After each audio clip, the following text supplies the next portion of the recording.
Hello, Madakiepi. Welcome to Hóčhoka here at the center of St. Joseph's Indian Schools campus. I'm your host, Scott Wooster, of course, and with me today in a little bit of a new format that we have are two of the most special human beings that I know, two pretty incredible people with me today. 8th grader Hóčhoka Blacklance and senior Jamison Rouse.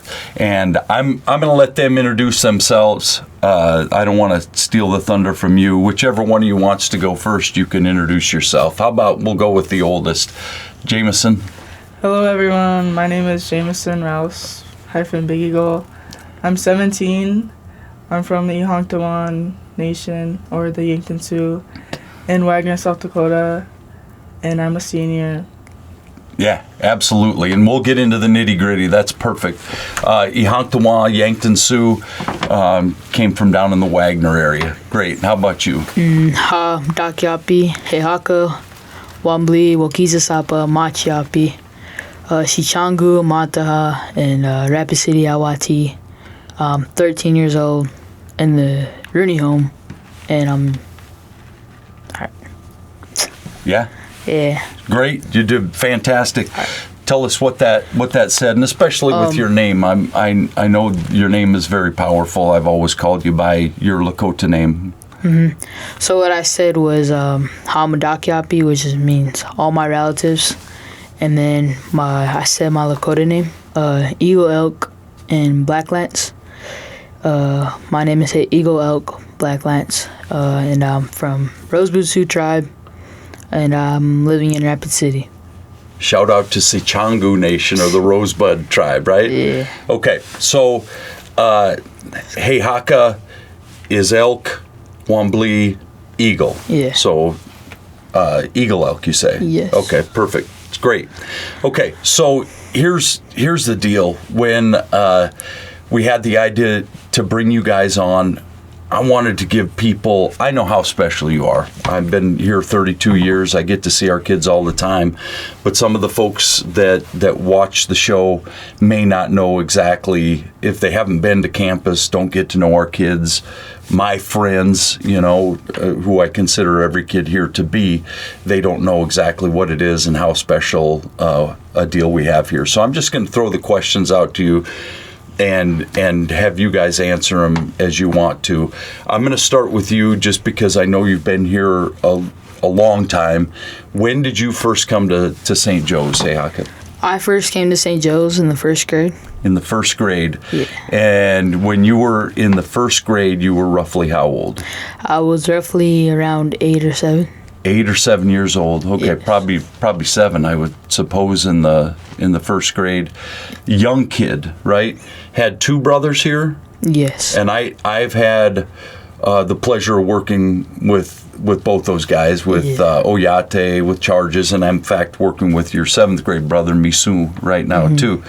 And let's just take it a step further. Knew your mom when she went to school here back in. Yeah.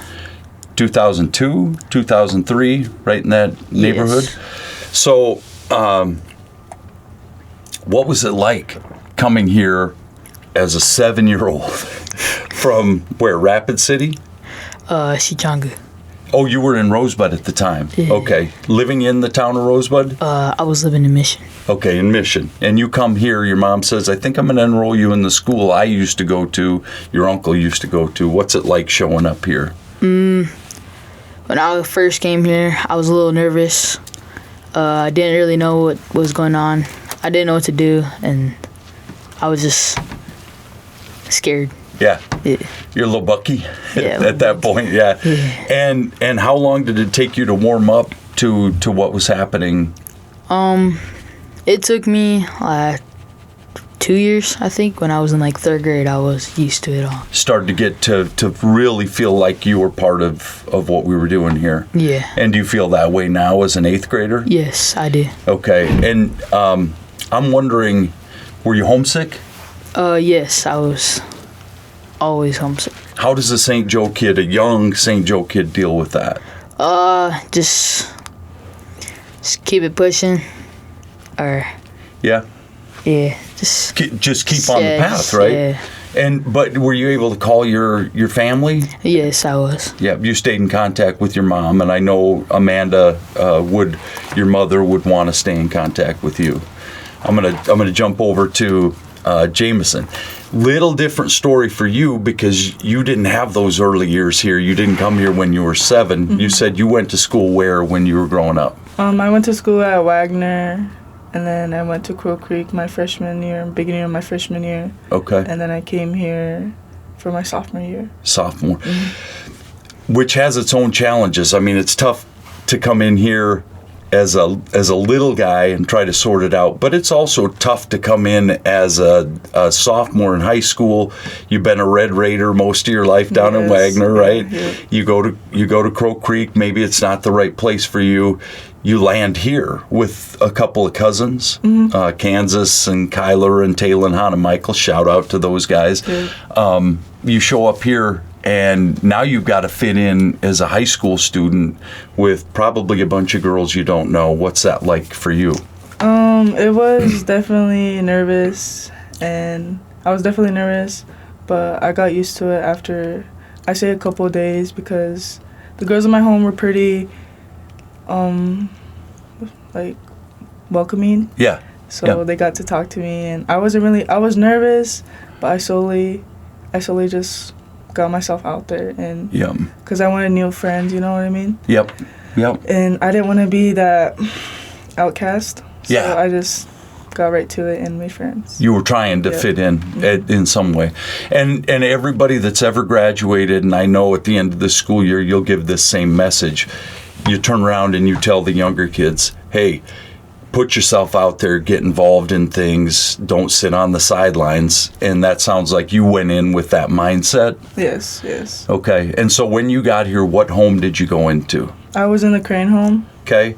And how many girls are in, what's that look like for somebody that might not know our school? The Crane home, it had, I was rooming with 2 other girls. So a pod? Yeah, it was a pod, 2 bedrooms. We share a bathroom. Yep.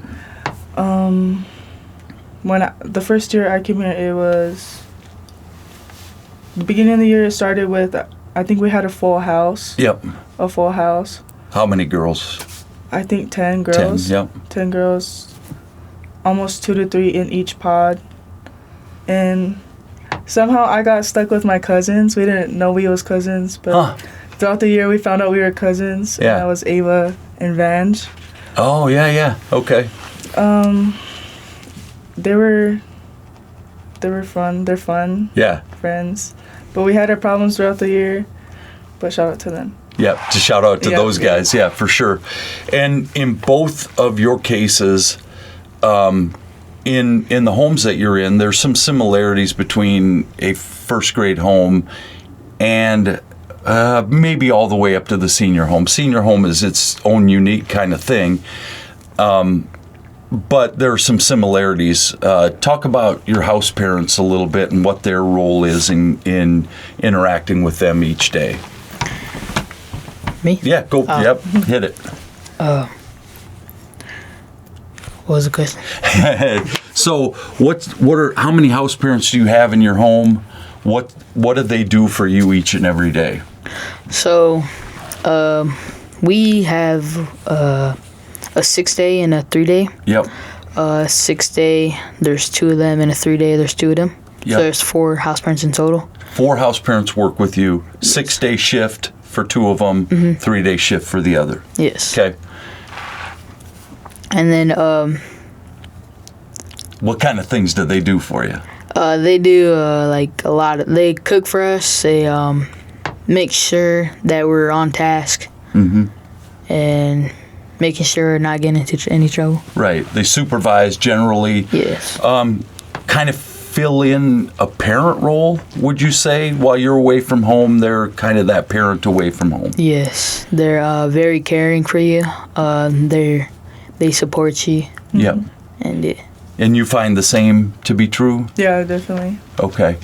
I'm curious, you're both in unique positions in that you're an 8th grader, and these I've always said these are the 2 biggest years that you can have at St. Joe's. As an 8th grader, we do a big celebration at the end of the year for you, and as a senior, that only gets bigger. It's so cool. You're treated pretty well. You get kind of treated like royalty. You're pretty special here.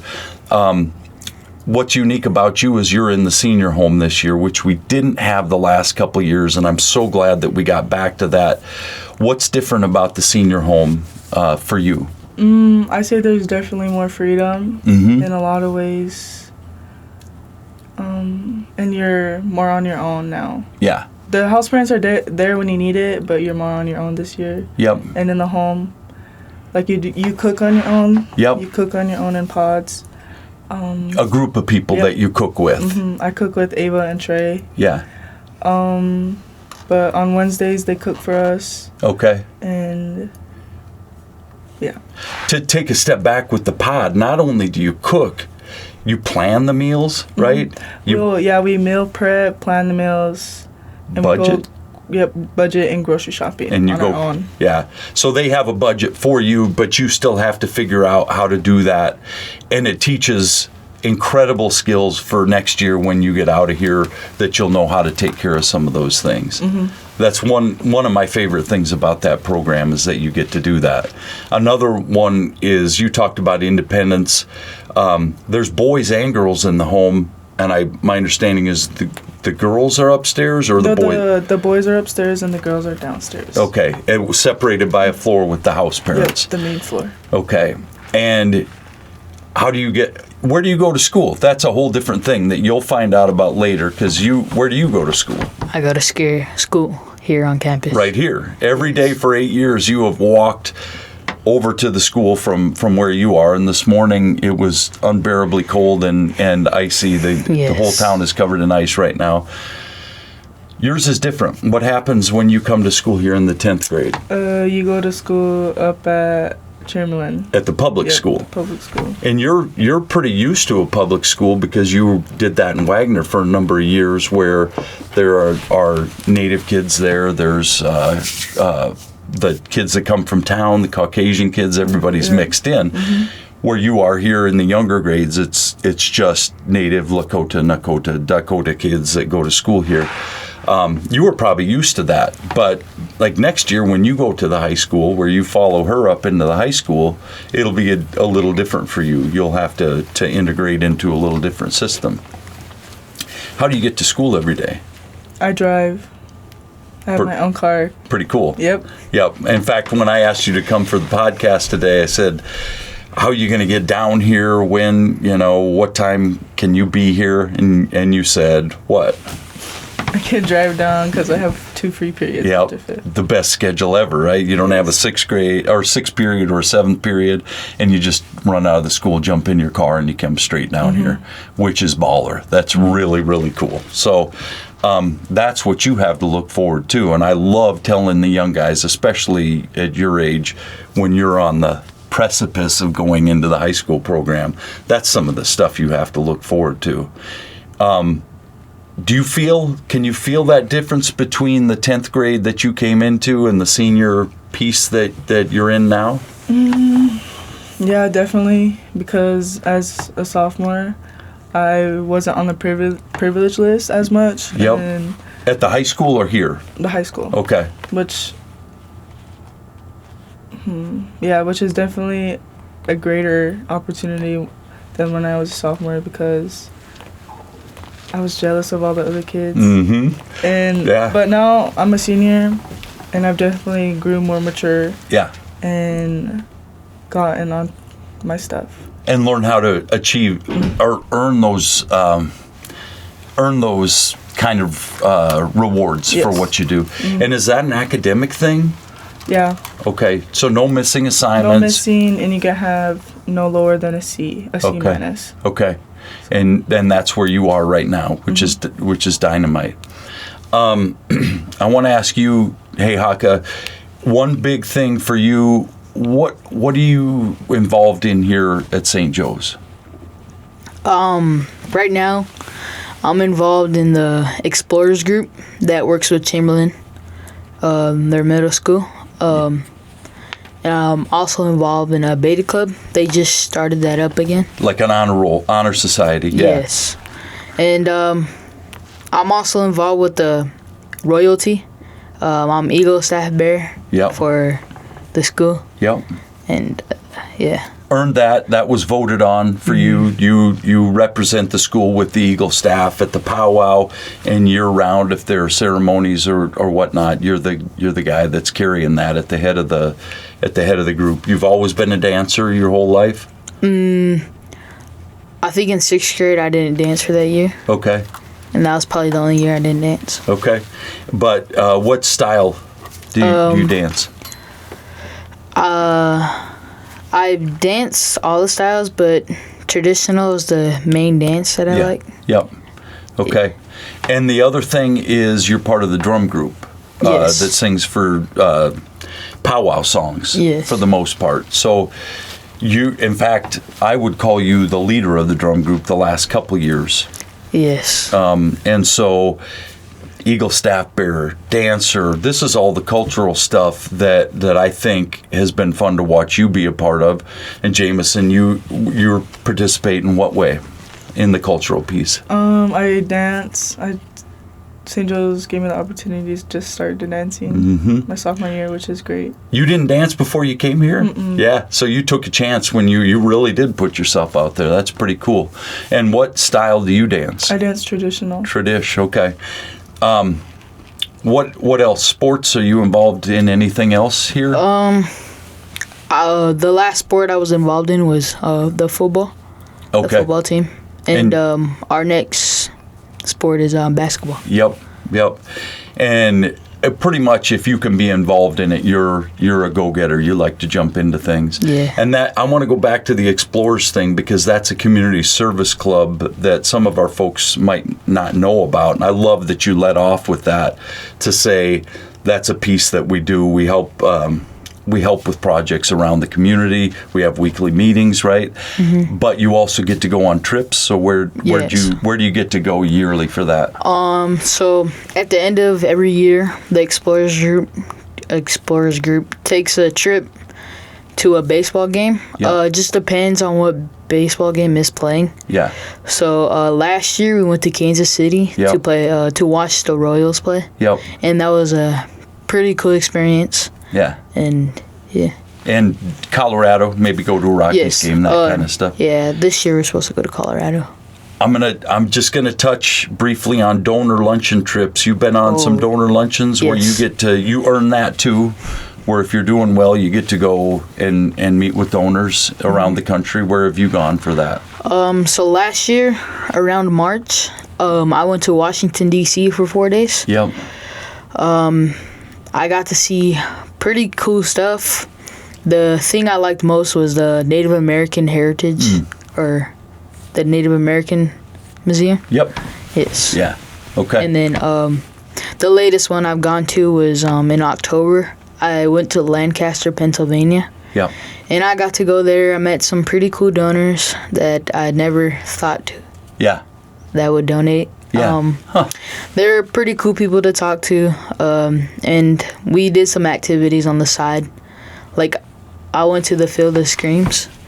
The Field of Screams is a pretty scary, fun place. Yeah. And you were there around Halloween too, right? Yes, yeah. I was. Awesome. Okay.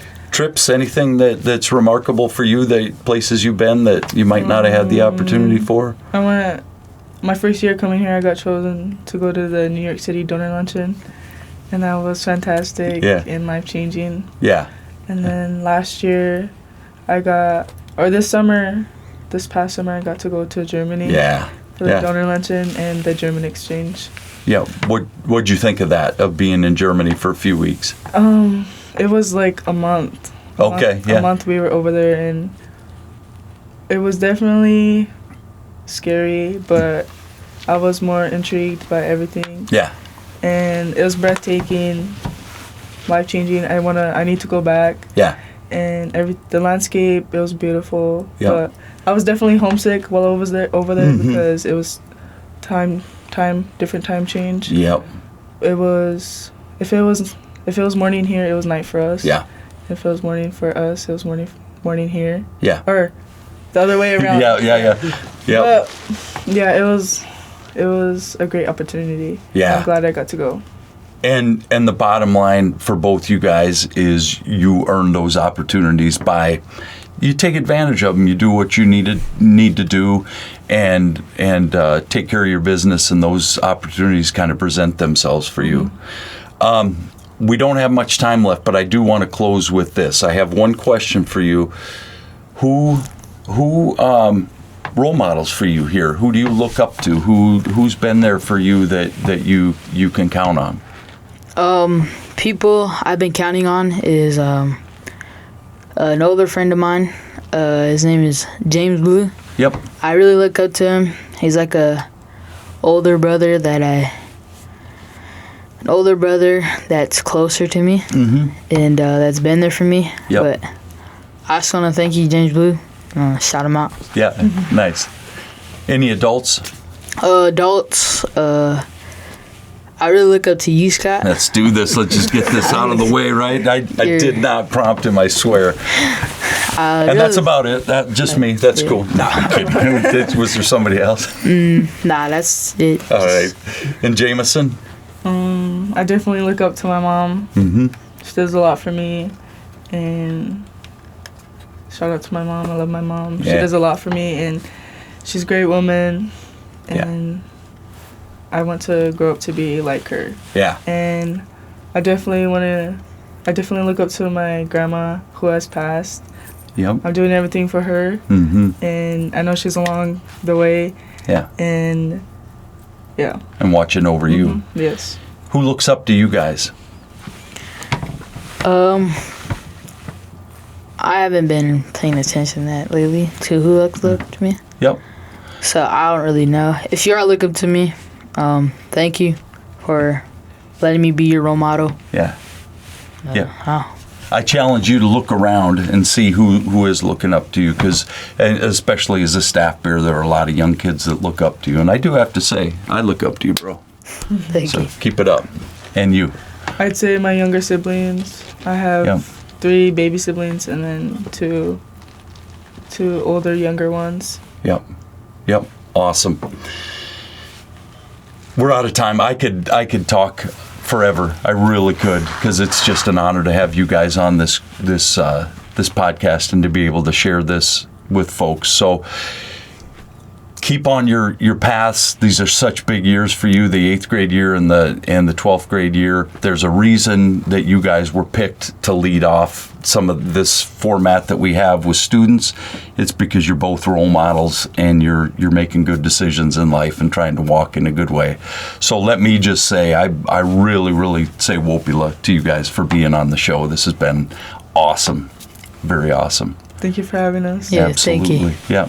And I just want to thank our folks who join us, our audience, for joining us here at Hóčhoka. And I remind you, tune in, follow us wherever you get your podcasts, because you will get to see some amazing stuff like you got to see with us today. So until next time, stay centered.